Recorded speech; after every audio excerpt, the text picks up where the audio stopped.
Very well, welcome back to Let's Play Pikmin. Last time, we landed on this distant planet, and we need to recover... We found the Pikmin, the red Pikmin, that helped us recover the first part of our ship. As you can see in the impact site, there's one more part that we can get, but unfortunately it's out of reach, so we can't do it quite yet. We need to go to the Forest of Hope. And there's a lot of parts in these areas, as indicated by the stars below the image. So, we're gonna land in the Forest of Hope. Every day of exploration in Pikmin will bring you to one different location on the planet. There's only a handful of locations. But this is where the real game starts. Because last time it was just basically a tutorial to tell us out the controls and the mechanics and the basics. This is when it gets serious.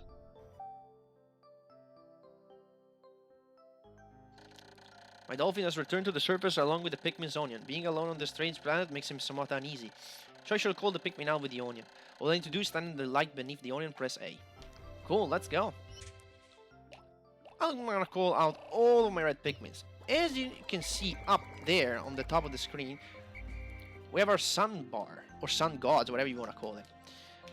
That represents the time that we have to stand here, because we can only explore during the day. If because of the night, basically there are a lot of monsters and creatures that come around, so we cannot stay more than 13 minutes, which is basically what the day lasts here. Now I sent some Pikmins here to take care of this gate, because we need to take it down. And I've sent some Pikmins over there and over there where there's grass. These guys didn't find anything. Another intriguing discovery, a local variety of grass produces a sort of yellow nectar. When the Pikmin drink this delicacy, they instantly mature into flowers. This apparent Pikmin favorite seems to be full of nutrition. Close observation is needed to determine the strength and peculiarity of these flower Pikmin. So this is what these guys found. They turned into flowers. And flowered Pikmin are much stronger and faster. As you can see, the leaves are kind of lagging behind. If we swarm Pikmins onto these nectar drops, we can have them turn into flower. They would slowly turn into flower if left in the ground blocked. But it takes a while, because they go from leaf to bud to flower. It takes a while though. So there's that pellet we could get. And there's this one, which is a different color. I'm just gonna drop it down there, and then I'll have the Pikmin work on it. Can I just call a couple of you? There you go, take that one. This is a game about optimizing your time, strategizing with the little time you have, and multitasking, basically. I might as well leave these, or one of these two guys in the ground, just to show you they do... Oh, let's leave them buff. Just to show you they do evolve over to flower over time. And this is our first enemy. This is a dwarf bullborb. Throw Pikmin on top of it, he dies immediately. You have to be careful because he can hit Pikmin. But yeah, very easy. Just throw Pikmin on top of him, and he just dies like that. Now, I'll throw 3 Pikmin on you, and these guys can bring you back. And I'm gonna get this one and that one as well. One there. We need to sort our Pikmin.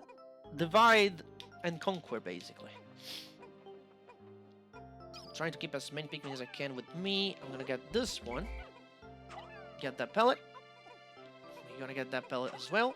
We're going to ignore the yellow ones for now. Maybe I'll get them later. See, if you bring a red pellet to the red Pikmins, it will give 1 more Pikmin. If you bring a yellow one, it will only give 1 Pikmin. So this red one... Hey, don't trip there. Thank you.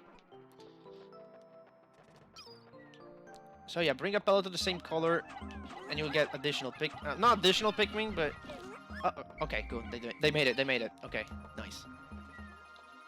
So yeah, a red 1 pellet will give 2 Pikmin. But a yellow one will only give 1 Pikmin. So that's why I don't want to pick it up yet. Okay, we don't have enough to bring that back home, but if we go back to the base, there's a lot of sprouts we can pick. Now, unfortunately, this is a little bit tedious, but there is a way to prevent having sprouts and pluck them and lose time. First time I played this game, I didn't know about this trick. And I was plucking every 5 minutes or so. Now we have a lot of Pikmins here. 45, not bad. And more are coming in because these guys will bring us more. Very, very nice. I might want more flower Pikmin? Let's see. Over here sometimes, but it doesn't appear right now. There might be something you can bring back, but that seems to be the case this time. Some of you guys can pick this up, thank you. And here... Why is the Eternal Fuel Dynamo? It has an unlimited energy supply. You won't have to, I won't have to worry about saving electricity anymore. This will make my fight for survival a little bit easier. It takes 40 Pikmin to bring that home. We don't have 40 quite yet, so in our team. In the meantime, I'd rather have you guys take this. Maybe you can help as well. You guys come with me. There is a one pellet. Let's see if I can bring it back without waking this big boy. Nice, nice. Good one. We're gonna take that big boy down in a second. As of now, I'd like to pick you guys back. I don't need to worry about that ship part quite yet. It's close to base, so it won't take a lot of time to bring it back anyway. I just want to pluck these guys out of the ground, get my army of Pikmin, because that big sleeping boy is quite strong. I think he can gulp 5 Pikmin at a time? That's bad. So I want my forces in top form to kill him, because if you haven't realized yet, the more Pikmin you put on a task, the faster it all goes. That goes for gates to take down, bridges to build, which we haven't seen yet, and enemies to kill, of course. The more Pikmin on an enemy, the more damage they'll overall do. Which means the enemies die faster, which means if it dies faster, less chance of them getting eaten, and all that shit. Anyway, I'll just conduct my Pikmin over to here. And the best strategy with this guy is just approach them from the back and swarm the Pikmins onto their butt. Come on, come on. Some go eaten. This didn't go really well. Usually it goes lots better than that. Oh well. Took a few losses there. This thing takes 10 of you to bring back. Come on. Start working on that. Thank you. And you guys work on this thing instead. All of you. And I can just go back home. Don't worry about leaving Pikmin near a gate. When it's complete, you will hear a sound telling you that they've done it. I don't have anything else to do right here, right? No. You can press A here, near your ship, with this glowing light. It will tell you how many ship parts you need to go to the next stage. In this case, you need 4. It also repairs your life, because here near Olimar, down here on the bottom, you have this green circle. That is your life. If enemy hits Olimar, this life goes down, and if Olimar dies, the day ends. So if you take too much damage, you can go there to the ship, press A, repair. You get repaired to full, with no cost at all. My clock has indicated the coming of noon. From now on, I must pay close attention to the sun meter on my monitor and choose my action accordingly. So it is best for me to review my monitor's data. Across the top of my monitor are the sun meter and day display. At the bottom of my spacesuit damage meter, Pikmin gauges. From the left, these numbers reflect Pikmin under my command, Pikmin in the field, total Pikmin, including in the onions. To adjust my monitor, I can press Z. Yeah, it's just telling us about the camera controls here. It's really a shame that we lost some Pikmin to that big boy before. Which is, by the way, it's a Bulborb. The big one is a Bulborb, the little one is a Dwarf Bulborb. They're not the same species, even though it looks like it. That one is very close, though. Let's see if I can actually do something like this and get his attention. No. Okay, so I'll do this then. You guys stand here for a second. There you go. Here. Over here. Over here has some tasty Pikmin for you. That's a little bit better. Let's see. Okay. Remember, one Pikmin insta-kills these guys. These little ones, at least. I'll leave you guys here for a second. There's a lot more Pikmin over there. I definitely want to bring them with me while I try to take on that other big Bulborb. Yeah. So I was saying these two enemies, the Bulborb and the Dwarf Bulborb, they're not the same species, even though they look like the same. And one way you can tell that they're not the same species is that the little ones are awake during the day and the big ones are sleeping. While during the night, the big ones they wake up and the little ones go to sleep. Though we can't really see the little ones going to sleep during the night because we're not allowed to stay during the night. Okay, this is going a lot better. There you go. See how fast they can go down? Easy as that. You can still lose some Pikmin, unfortunately, and that's a shame. Because there's something in this game called the crush glitch. Basically, when an enemy falls on the ground, if there's some Pikmin below him, the enemy may push them below the ground, and then you lose them. That's unfortunate when that happens, but usually it's not a lot of them that you lose that way. We go over here and look at this. It's another onion.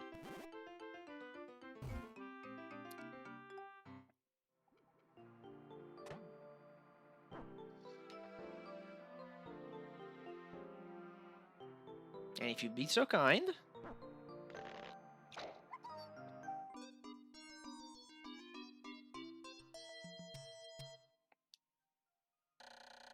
The color is different, but it seems to be a Pikmin nonetheless. First glance suggests this one as what, in some circles, could be considered very large ears. It looks like it may weigh less than the others. In what other ways it might be different from the red Pikmin? I must be sure to observe it closely. I can hold that Pikmin for a moment with A, then swap it by another by pressing B. Before I do anything with that guy, however, I'll take you fellas.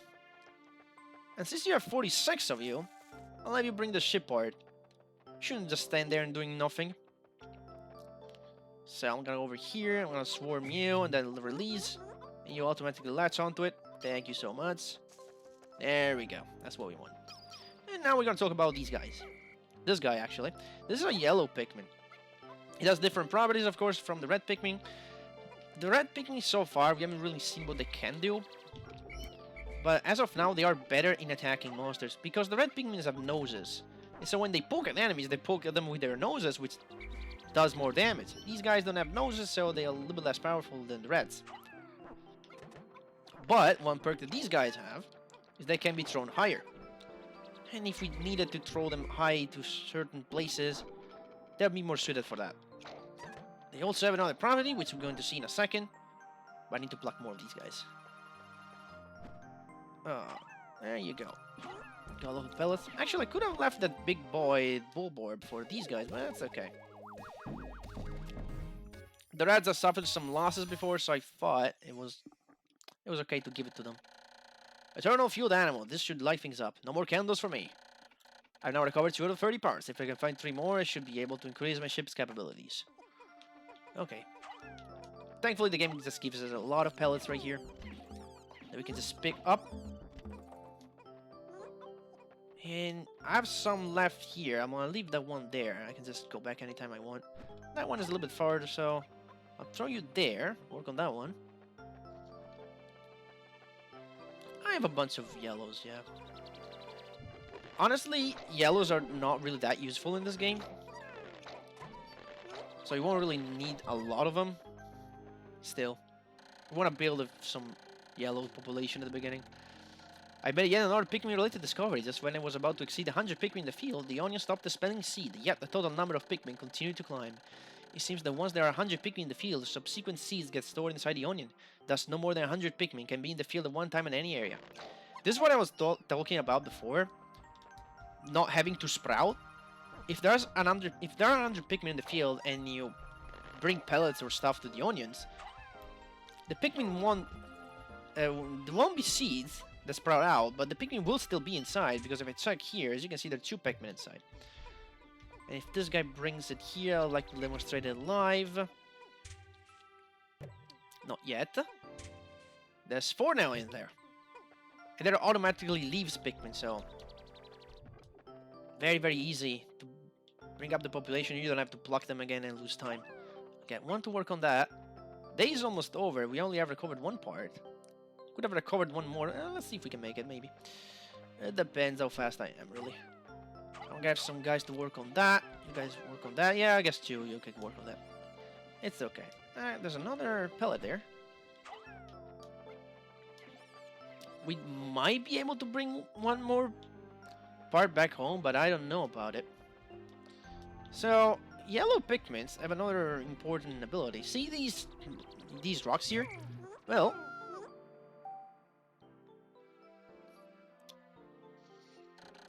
the yellow Pikmin has picked up a peculiar stone. Why did he decide to grab it? This action seems to be instinctive to the yellow Pikmin, but just what are these strange glowing stones? Brightly glowing cracks over them. Perhaps these cracks indicate that there's a tremendous power locked away within. This merits further research. These are bombs, or bomb rocks actually. And you can use them to crack open gates like this. Be careful, because the Pikmin can get killed by the blast. The glowing rocks the rail Pikmin picked up seem to be explosive stones. Perhaps they know that these stones can be used as powerful weapons. The bomb rocks are dangerous, but I must take care when using them. But they should be able to blast open stone walls that block pathways. May even be able to use them against some of the wild creatures. Must be vigilant. When I throw bomb rock carrying Pikmin and give them orders, they will throw their bomb rocks at nearby walls and obstacles. The explosive power of the bomb rocks is tremendous, so I must keep my distance. Okay, don't go over the wall, thank you. And one more should take care of this gate. And yeah, I'll take you. There are more bomb rocks. And there's more gates. So that's what I would like to do. You can swarm them or release them, dismiss them near bomb rocks. They will automatically pick them up. They are very clever. Okay, 2 bomb rocks. I never actually throw more than 2 at a time. Just because I'm scared it could go wrong and they would get stuck and die. There's more bull barbs that way, but I don't interested in that bull barbs quite yet. Ooh. My clock is indicating the approach of sunset. Pikmin waiting beneath the dolphin and onions will probably enter the dolphin on their own, but if I don't call the stragglers and add them to my group, they may not be able to get back. I'm sure that the Pikmin still plan they are safe, but I'm somewhat concerned about leaving Pikmin to fend for themselves in the darkness. Instead of throwing you, well, I guess I'll throw you. I'll have you guys take it care of the old-fashioned way. Remember, shit, no, bad idea. How many Pikmin did I lose there? 1, 2, 3, wow. Man, I didn't imagine there were so many enemies there. They just popped out of nowhere. Yeah, you know what? Fine. How about this? I killed both of them? Cool. But this dude here, popping out of the ground. This is a male shear grub! Don't throw the bomb, but you... Okay, thank you.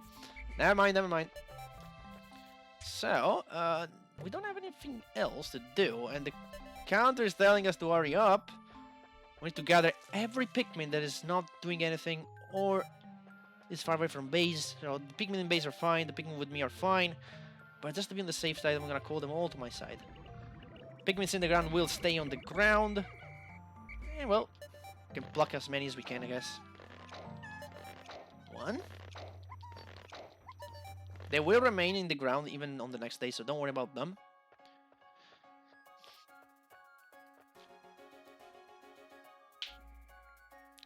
And that's that. Yeah, the yellow ones are smart enough to go all the way back to their own, and even though it's not here.